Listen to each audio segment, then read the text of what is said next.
Hello, everybody, and welcome back to Trekyards. He is Commander Cocky. He's Captain Foley. Yes. And today we're going to talk about episode 7 of Picard season 3, Exposition the episode. I mean Dominion. Dominion. It's called Dominion. So what do you think, Stuart, episode 7? How does it compare to the museum episode that we absolutely adored? It's not as good as that one, in my opinion. It's not bad by any stretch of the imagination. It held my interest the entire time. There was stuff happening. We got a lot of exposition. We got a lot of what happened, what built up to this. I think they're just getting all that stuff out of the way, answering questions so that we can move on next episode and do something really cool. So yeah, this one didn't quite grab me as much as the last couple have. Good. Everybody kind of got a chance to shine again. Especially Worf and Raffi. Well, yeah, with that being said, yes, they weren't there at all. It all makes sense. It's all a good episode. What did you think about it, though, Commander? I just don't know what to keep saying about it. Well, I mean, when you aim for less, you're going to achieve less, right? And so even if the scripting's still good, if you're aiming to do a lot less, even if what you did is perfect, you've aimed for less, if you know what I mean. So, of course, not a lot happens, and it's still pretty good. But plus, obviously, you've got the issue of, now we've got Brent and LeVar, and we can't have the entire cast represented. So, obviously, now we've lost Riker and Worf and Raffi to give screen time for them. Great, they had to have it. It's an elegant way of saying, yes, they went off. They're back soon. But, I mean, starting, though, with Tuvok reappearing, well, not really, but Tuvok appearing was lovely. That been sport for me, and I said, of all people, he should come back. So that was great. And once you open the door, why to come back again? They have a uniform that fits him, etc. And that was great. I'm not sure why everyone suddenly went to leather jackets all of a sudden. That was odd. I thought we were going to go with the full, now we're renegades, more of a vibe. But it's the same vibe as last week, just now we're all in leather jackets. It's like, oh, you're trying to build tension, but it's hard when you need to have story to happen. Meaning, force fields are force fields for a reason. I don't believe those guards could punch them off, however hard they tried. So there's zero tension there, and if you say Vadic can't escape, and the other ones can escape. So don't add that tension. Add a fun feel of, nah, you can't get me. Oh shit, turn the power down. That's fun, but don't add that tension because it's not tension. The secondary moment to that is Vadic escapes and Picard and Beverly miss a point blank range for 5 seconds. I mean, it's terrible. It looked like they were hitting her in a few shots, but I mean, it was a really, really bad little scene. Little moments, but you can't convey that sort of moment successfully with that staging. And it just makes you think, are they deliberately letting her go? Because they should have killed her. Jack killed a changeling that way. Some stuff like that let it down. And I was also, again, saving money. The flashback, so minor with not Vadic, needed to have a first contact uniform to walk in as a set the stage for Dominion War, give us some really time context stuff. Needed something with that, just kind of some more Starfleet vibes rather than civilian in clothes. Again, just cheap. Again, feeling. I don't think it was Starfleet. I think that's Section 31 or scientists don't have any official Starfleet collection. I don't think. See, that's the problem with this is them going all dark and sinister again with Starfleet. I hate that. That's not what Starfleet is. So I hated that aspect of it. I just feel that that's more Section 31, kind of undercover, separated from Starfleet. Starfleet would never approve that, I mean, they can't keep using the word Section 31 all the time. I just thought it was just this episode, but yeah. I just thought it was just scientists. I mean, they always do side hustles. What Admiral says do one thing, doesn't have to be evil people. I was obviously just wondering, how do they get 9 changelings, given that we see less than 9 in the entire run of DS9, and they happen to get 9, and unlikely they're going to be the young changelings. They happen to catch 9, and also met Odo. They didn't give a timeline. I guess that was after the war, but how long after? Decade after? 2 decades after? During? It was so vague that it didn't feel satisfying. I don't know. That's a weird way of saying it, but what do you think? Yeah, there was absolutely nothing specific there, which I could block on to as far as time frame or anything. Plus, you said me and 9 of my brothers and sisters. So what do you mean 10? But at the same time, it feels almost like they're connected. They might have been one that they split into 9. Maybe they captured one or a couple and then split them because the face that was talking to her was manipulating her body. Saying you're not as unique. Your physiology is malleable. You're not as unique as you think. And causing her to. So I think they're linked somehow, and it could be a minor, like not the Great Link, but this is like their separate little link. It could be that they can control each other, or one of them has dominance. Because it made it sound like Vadek was the one that formed first and killed the scientist and took her form, and that's what they showed us. But at the same time, it's like this other one's in charge. So how does that fit in? Well, I thought that was a rather giant reveal, actually, from how I watched it. But it would go back onto that in a second. But what's doubly interesting though is that if there are only 10, she does say I can give other changelings a chance to be engineered but lose their life. But then, well, shorter life and eternal pain. Yeah, I mean, losing their life as a changeling, ostensibly. But did she go to the Great Link world and say, hey, goo, hey, guys? Like, it felt an inorganic way of how she got followers. Unless you had them, because I liked it the way there was 9 of them, great. But then there's been more than 9 changelings, because they keep murdering them point blank.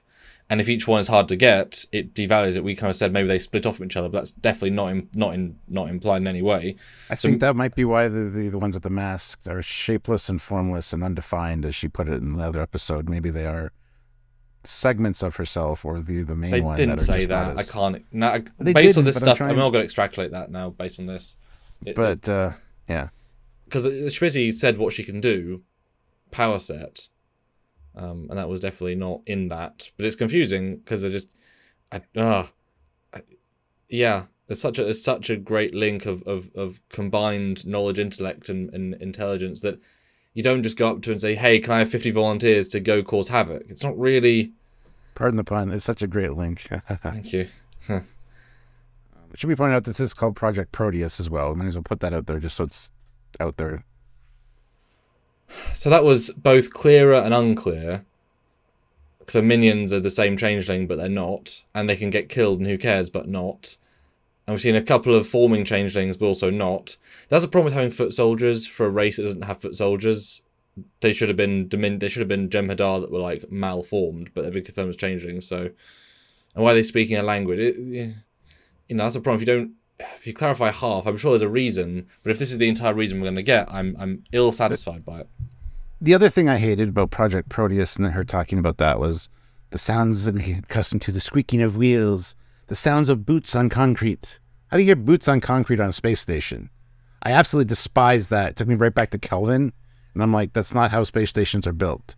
Why would you even mention concrete being a changeling?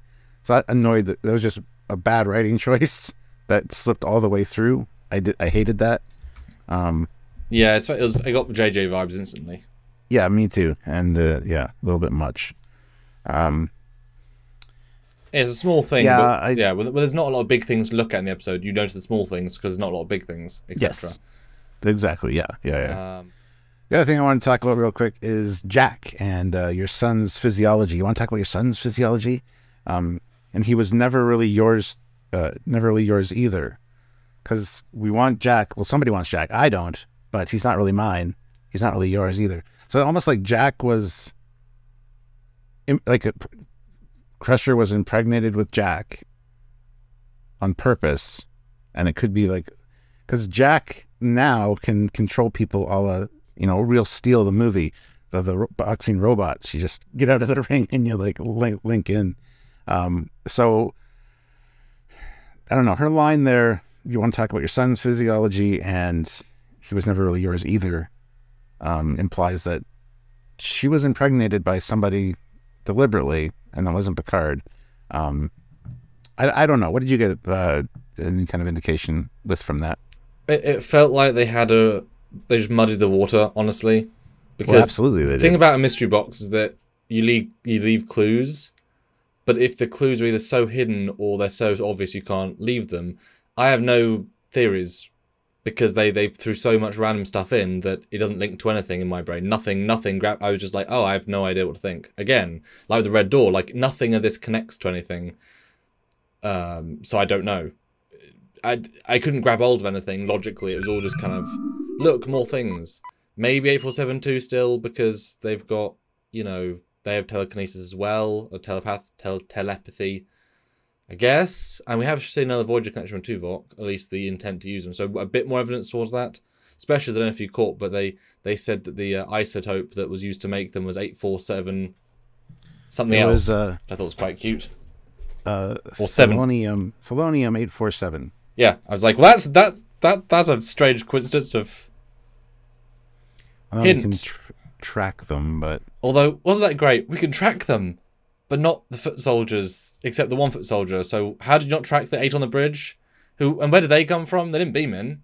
Yeah, where did the people coming out of the briefing room come from? That's the one thing that stood out to me as well, which I was going to get to. But yeah, the ending was not very good at all. It was probably their weakest ending of the entire season. Especially Seven's like, they won't take the bridge. 45 seconds. I mean, the speech is good, Vivadic, but the entire connection from we won't let them take the bridge. Damn, we're screwed. Now there's 9 guards. Just that all felt rushed and ill-formed and ill-formed, undefined, just like the foot soldiers. I didn't get it. I didn't get it. Because part of it, by saying I've got 9 people, implies there's a very small crew. And if Vadic's been taken... Now, I liked if Vadic was, taken, then an entire crew came over, which makes it very intimate and small. Great. And then 6 more appear. Right. Yeah, she said, we're taking a shuttle, no transporters. Again, there's a no transporter thing, but from the opposite perspective, it's not Starfleet saying that, it's her. Like, I can buy there's more people that said, well, we haven't heard from her in 2 hours, or beam over. But if they can just beam onto the bridge, they can just beam everyone off the bridge. And she wouldn't have had... She only brought, like, 9 guards with her. And why were they all on the bridge? And how... She talked to them, and... The speech was good, though. And her not talking to them... Again, like I said, it feels like they're all pieces of a greater whole. So the greater whole can communicate with all of them, let's say. Including herself. She can, like, communicate with all of them. And maybe that's why she knew the force field was going to be going down. Because I guess they were beating on it. Now, the coincidence with that, though, is that Lore dropped the force field. That had nothing to do with the changelings. He dropped the force fields. Yeah, sure, they were pounding on them. But like you said, the force fields are there for a reason. If just hitting them multiple times by something that's really strong. Just because he's the big guy. Yeah. You can shoot force fields and it's still fine. Yeah. The Data Lore thing was pretty good, actually. All those scenes were fairly well done. I love that Lore was, bluffing Geordi that, I've taken over, Data's gone. Bluffing or power of love. I mean, either one. Or Data just was, like, in the background doing things as Data would do. I thought those scenes were really good. And the whole, him pleading with Data, your friendship made me a better person and all this. Even more called that out. That was a good, very strong, it was starting to affect him. No, those things are all great, but the coincidence between Lore getting control of the ship and dropping the force fields to Vadic maybe knowing that was going to happen were very, it was really strange. It was really coincidental. I mean, the Data stuff was fun, but it felt very safe. Like, all the scenes that I saw with Data, Lore, Brent, Geordi, and Picard was like what I'd expect. But none of it grabbed me in the same way. It was good to hear about the scimitar, because that's the last thing I heard. It makes sense. But they didn't push it in any direction that I was... The acting was good, the swapping was good. But it felt very normal, felt very safe. I will say LeVar had a great emotional burst because, again, safe vibes. Yes, he has never said goodbye to Data. This is his chance. But I kind of, once he starts saying it, I'm expecting the emotion because, of course, that's what he would do, which is a great sign they do things logically. But it didn't hit me in the way that it could have. That said, well done, LeVar, well done, Geordi. Because, stop dying, Data. And even Picard say, I let him die once and now he's here again. The other thing that didn't make a ton of sense to me, and it's very minor, but Worf and Raffi being gone, fine. They were trying to see if anybody at Starfleet had the word of Riker being captured. Nothing in that front, but they were on their way back. Now the ship is hiding in like graveyards, and how are they necessarily going to find the ship? A small thing. I mean, there's probably some kind of transponder that they could read that nobody else could. I don't know, but it just seemed like a weird, this statement. But they did at least address where Raffi and Worf were, so that was fine. I did like the Tuvok reveal. That wasn't spoiled for me either. That was great. And then the whole, trying to trick him and that he got it, and you got the Voyager music vibes. It's like, it is Tuvok, and then right away, boom, to the other thing was friggin' great. I just hate that it's not actually Tuvok. What did you do with Tuvok? Well, don't worry, he's in the when closet. This is all over, yeah, you're all going to. We've kept him alive for now to get information, I guess. Well, that's what we said. I mean, changelings is defined unless you can get stuff out of them. If you've got some sort of mental probe, which they've done in Trek before, you kind of need that to work. And it makes sense that even if that was a part of the plot point, you wouldn't necessarily have all the information, so you just keep trying until... It would have been kind of nice if they implicitly said that they contacted more people and everybody they talked to was a changeling. Basically stop doing this, guys. Every time we do this, they might track us, which I thought was interesting. So it would have been nice to said, this character, they're all changelings. Because that's a captain. Tuvok being a changeling is a captain, and there's not going to be thousands of changelings, so... Yeah. Yeah. They kind of implied that with the after the Tuvok conversation. Mm-hmm. Like, we can't do this again. That's what I mean, yeah. Yeah, we're all we can rely on is us. Because we have 7 friends. Yeah. As in all the Voyager crew, she phoned them all. All were changelings, something ridiculous like that. So it would have been nice to have another name drop, just like we tried Paris, we tried... Yeah, I agree. Someone from... We tried Broccoli, and then Sprouts, and then... But Tuvok's only a good start, and also we did a video on him as well, obviously. So background to the changeling boss, that I thought was actually a rather good reveal, as in how I took it, in that the way the creature talks about Vadic is entirely third person. You are not so special, which entirely tells me that they're not a changeling. They're using them entirely as a foot soldier, which links into what Vadic said later of, I don't want you. I'm working for this guy. So now the question is, who is the boss? Not a changeling, not the same species. A472 maybe. Evil voice is evil. What race makes the changelings feel like foot soldiers? What race is higher than them to go, I can hire the changelings. Well, changeling subsect. And scare them. Well, that's the implication for sure from that. The whole, it's not me that wants you. It's my boss. The whole thing of you're not as special or unique as you think. Again, I took that as this person has control over the changelings because he was making her like... Well, he's talking through her body, so there's a certain level of control. Yeah. Possibly. I mean, it was disconnected from her body because it was the hand cut on the thing. But, yeah, it just seems like he's got more control over... It seems like they're a part of him. See, I didn't think that. He's this greater whole that was like... has been divvied up. I also didn't get the whole you made us a perfect weapon, like you, and they kind of implied that the experiments were to make them into super soldiers that could be used in a war against somebody else. The Dominion War 2. With the way she was talking, like, yes, you're going to be... You taught us how to make the perfect forms, and it's like, okay, how did they do that, though? By torturing you? By making you brittle and breaking you up, and by, like... applying fire? It just didn't make any goddamn sense. Yes, very low fire way of torturing them, just electrocution with a literal taser. It wasn't very wasn't very budgety. I'm okay, as in not actually okay, but thematically that they would, after the Dominion War, but it was after, sometime at some point they got 9 changelings and they said, right, this is a perfect mimetic organism. How do we make it better? I get that, right? Evil guy does it, no problem. My issue is, why the hell do you think they'd work for you? They're never going to be your soldiers. If you captured one, I could see there being like a, you could have played it as a, where you love your captor. Stockholm, that would be a really fun vibe. Like, she was Stockholm, she loved her prisoner, and then she turned at the end. That would have been really fun. But just the idea of why would these 9 creatures who are changelings, who've been modified over years, 10, there you go, serve you?